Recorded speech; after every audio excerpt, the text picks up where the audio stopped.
আল্লাহ সুবহানাহু ওয়া তাআলার ইচ্ছায়। আবার কোরআনে আরেকটা উল্লেখ করা হয়েছে যে ভালো সবকিছু আল্লাহর তরফ থেকে, আর খারাপ বা মন্দ কিছু আমাদের নিজেদের কারণে। কোরআনে এরকম অনেক আয়াত আছে যেখানে বলা হয়েছে যে যা কিছু ঘটে সবকিছু আল্লাহ সুবহানাহু ওয়া তাআলার ইচ্ছা। আগের প্রশ্নের উত্তরে এটা বলেছি। আবার পবিত্র কোরআনে আছে সূরা নিসা অধ্যায় নম্বর 4 আয়াত 79, কল্যাণকর যা কিছু ঘটে তা আল্লাহ সুবহানাহু ওয়া তাআলার ইচ্ছায়, যা অকল্যাণকর সেগুলো সব মানুষের কারণে। হঠাৎ করে দেখলে মনে হবে এটাতে বোধহয় অসঙ্গতি, তবে যদি একটু ভালো করে দেখেন এখানে কোনো অসঙ্গতি নেই।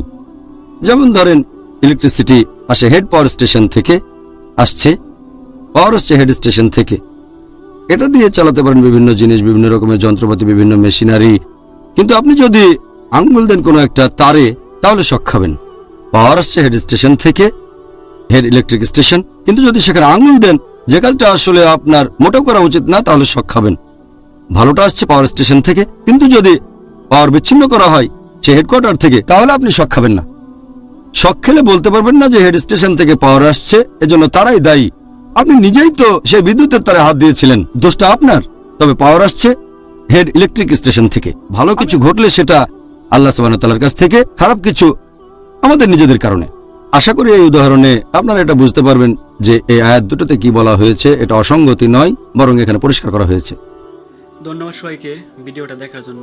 দেখা হবে ইনশাল্লাহ নেক্সট কোনো ভিডিওতে ভালো কোনো টপিক নিয়ে। তাই সকলেই সুস্থ থাকেন, ভালো থাকেন। ধন্যবাদ সবাইকে।